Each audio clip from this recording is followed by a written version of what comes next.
सूर्य के रचैया, हंस पे सवार होके आजा मोरे मैया, मीरा के बजैया सातो सुर के रचैया, हंस पे सवार होके आजा मोरे मैया।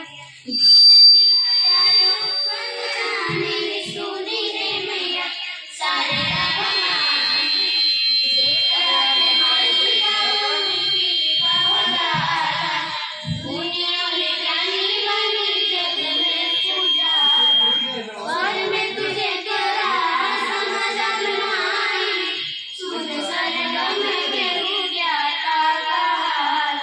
मूर्खों के